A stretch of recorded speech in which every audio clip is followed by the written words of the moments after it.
Hello, and thank you for watching gameplay overview for Afro Samurai 2 Revenge of Kuma Volume 1. This is basically going to be a semi-short overview of what Afro Samurai 2 is. I'm going to skip the boring parts for you. I don't want to subject you to those. It's not that much of a long game, this first installment of what will be a trilogy that will, well, the first one's releasing tomorrow. Well, technically it'll be today when you're watching this. September 22nd, 2015 for the PlayStation 4 console and the PC on Steam. It will be releasing on Xbox One, but it's actually going to be coming to that console at a later date, which is yet to be announced. But yeah, so this is the first installment of a trilogy, which spends a majority of the beginning kind of plodding around with the main character Kuma, the protagonist this time around, basically lamenting his little sister's death at the hands of Afro. She died not as a child. She, if you watch the anime, she actually survived and grew up to be kind of a spy for the Brother Seven. But that's semantics, doesn't really matter. What you need to know is Kuma and Afro were childhood friends. Afro betrayed Kuma in order to get the number 2 headband, killed their master, basically their father figure, and sacrificed the children in order to get to it because his lust for revenge was too much. So in this game, you don't follow Afro Samurai at all. He's out of the picture. He's the main antagonist for this series. Instead, the character Ninja, who is kind of the main person for narration in the original, is replaced by Brother 3, who you can see on the left there, and Kuma, the teddy bear head dude, on the right. So, beginning kind of very much plotting, a lot of flashbacks, a lot of cutscenes, a lot of pacing broken up by loading screens, and very slow presentation, which kind of hurts it. Because when you play Afro Samurai, at least when you think of it, you don't really think of that much. You mostly think of, slicing and dicing your way through people.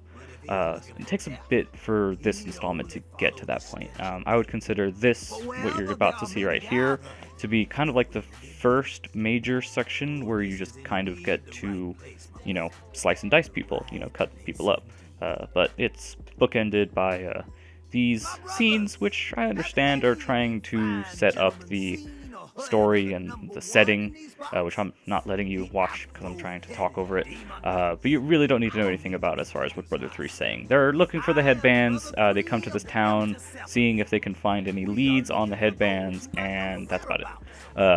So anyway, I understand that they're trying to set up the setting using scenes like this where people are talking and it's kind of like a slow pan over the environment, but it doesn't work well. It feels too slow.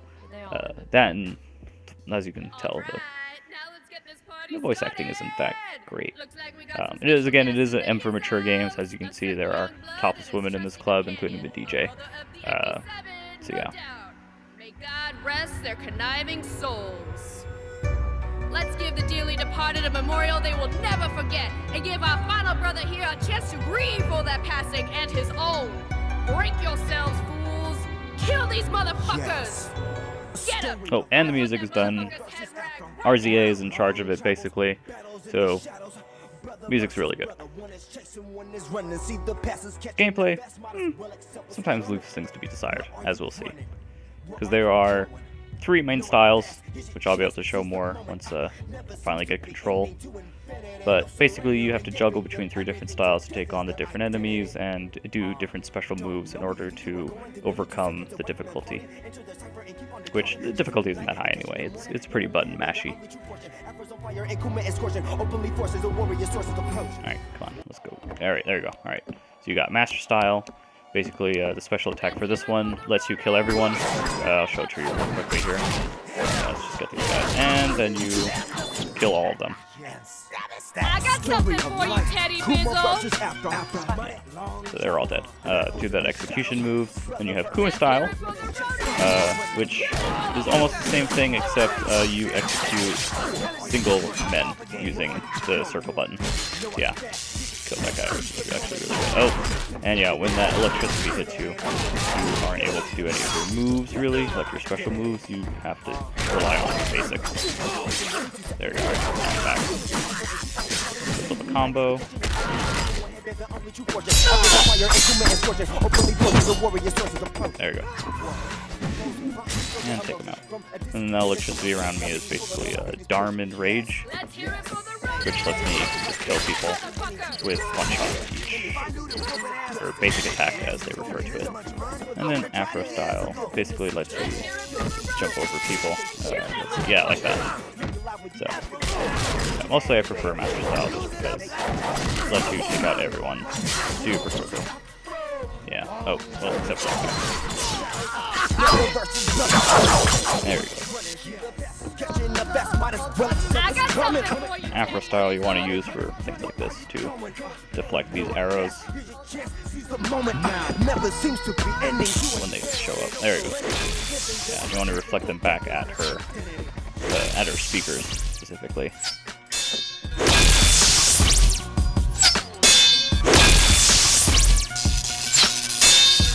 Yeah, not too challenging.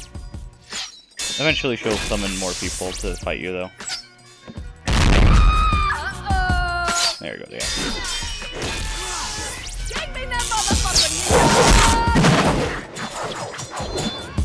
Yeah. Yeah, there, dead. That was pretty quick. For this guy's... I want to use the execution move to try and get rid of him quickly. There we go, alright, yeah.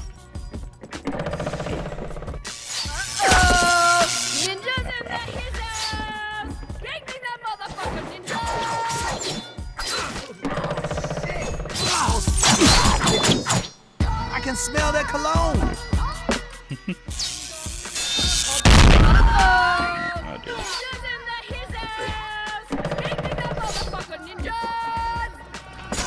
What? You were supposed to see this. Alright, whatever. Dang it. Alright, yeah.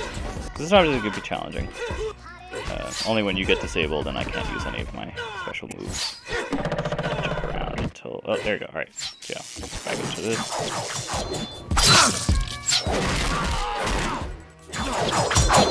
Take them out. Alright, cool. Back to Afro style. Oh, come on.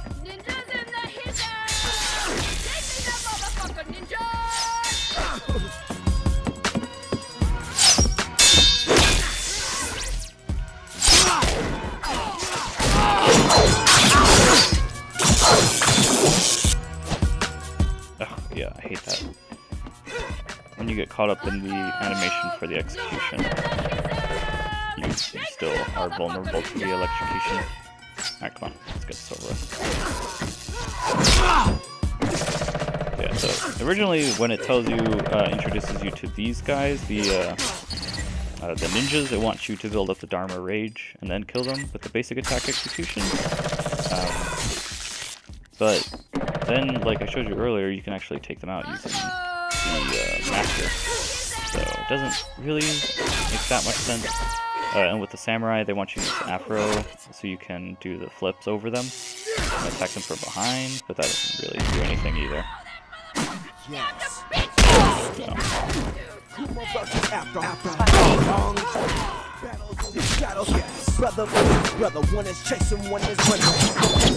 I don't know why it's slowing down here. Where are you going? I think it's supposed to trigger the cutscene. Oh, nope.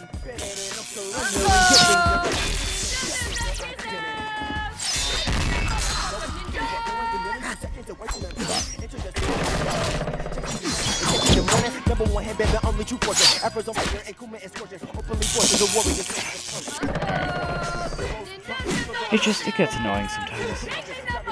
This is actually take 2 of this video as well. I did a first one already that came out pretty well, except for the audio. Actually, it was pretty bad. So now I'm trying to make up for that by actually recording with the headset, which is what I thought I was recording with earlier. Turns out I was actually recording with the computer's mic, which is never good. So now I just want to get this over with. Like, really, it's not like it's not a fun game to play. It's just kind of whatever. All right, crunch. We're done. Where are you running? Where are you going?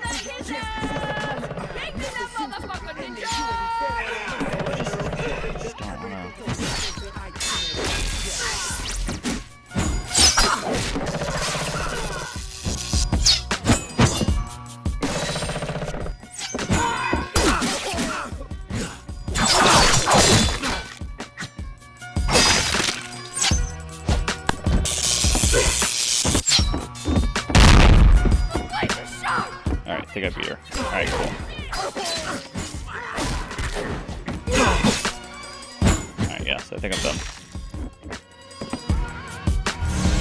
Right? No? Ninjas in the his What the hell? Take me that motherfucker, ninja! Alright, this is confusing now. Alright, there you go. Finally. Triggered the cutscene.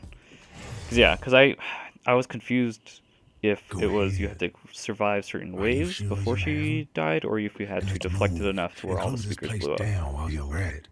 No one leaves this I town could have sworn alive. last time I had not blown up all the speakers, and then the cutscene just triggered.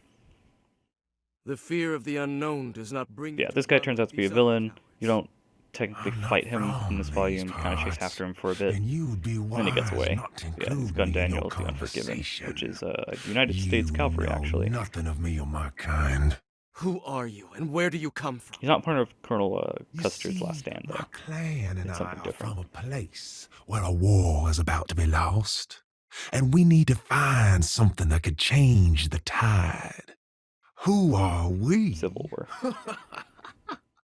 We are the 56th Cavalry from Pennington, Georgia, the Unforgiven. And we gather under the leadership of a certain Colonel Harold C. Clark III. Yeah, so I don't know. I'm ignorant of history as far as like random military people from the Civil War, so don't know if that was actually real. Probably not gonna look it up. But yeah, that's Afro Samurai 2. I mean, really, a majority of it is should be that combat. Unfortunately, it isn't. About half of it is that combat. The other half is you kind of walking around, yelling Atsuro, your younger sister who died, and kind of trying to get revenge for that by not fighting Afro, but instead trying to get to him, basically, by collecting the headbands, the legendary headbands, which give people power, which people like this guy are also after. So obviously you're gonna butt heads with him. Yeah, it's a decent game. It can be terrible. There are platforming sections. One of them at the very beginning of the game is pretty bad. The one after that, though, was pretty actually decent. I thought it was going to be worse, and it actually turned out to be pretty okay, which I was very happy with. I do wish there was a lot more combat. I enjoy the combat, except for parts like that where it kind of starts to become frustrating since you're not quite sure what you're supposed to be doing or how far you are close to ending just the waves and waves of enemies that are coming after you. Yeah, the combat's actually pretty good, you know, mixing up the styles between Afro, Kuma, and Master, and executing skill points are handed out very generously. I've pretty much already maxed out all of the skills except for the master skill of each of them, which it tells you to wait until Volume 2 to get it, which is kind of frustrating since you've only been able to get access to Volume 1, so to have content already kind of be blocked off and segmented into the second half. You know, I kind of understand it because it's like a teaser of like, oh hey, maybe this is what you're gonna get in Volume 2, you know, look forward to it. But also it's kind of weird where it's like, you know, hey, I got Volume 1, why can't you just let me play everything that's in Volume 1? So it's kind of like I have mixed feelings on it. Yeah, this guy's talking, it doesn't really matter. I'm sorry if you're angry at me for talking over this, but I mean, really, the plot in this game is not. It's not anything to be impressed of. But yeah, Kuma's like a interesting character enough. You know, I understand him, his anger and stuff, but they dwell on it way too much in the beginning where I start to not care about him. So yeah, so we'll end it here. That's enough of Afro Samurai 2 for now. Yeah, so the full review will go up later on DualShockers.com. I haven't actually gotten my thoughts together on it yet. It's been a busy weekend. Yeah, I'm hoping to have that done very soon, and then I'm also hoping to do more videos like this where I do gameplay overviews of several previously released games and continuing to do it for upcoming releases as well. Afro Samurai 2 is the first one since it's coming out tomorrow, September 22nd. I hope to go back and do one for the Mega Man Legacy Collection, because I recently got that for the Xbox, and then do Mad Max, because I have not played that yet, unfortunately, because I have been playing Metal Gear Solid 5, The Phantom Pain, way too much. About 65 hours into that game, and oh man, still want to play more of it. So I'll probably do a video about Metal Gear as well, just showing off all the different things you can do inside of it. So yeah, so thanks for watching this playthrough of the Afro Samurai 2 Revenge of Kuma Volume 1 game. Hope you enjoyed it. For everything and anything gaming, make sure you keep it locked to DualShockers.com. And thank you for watching.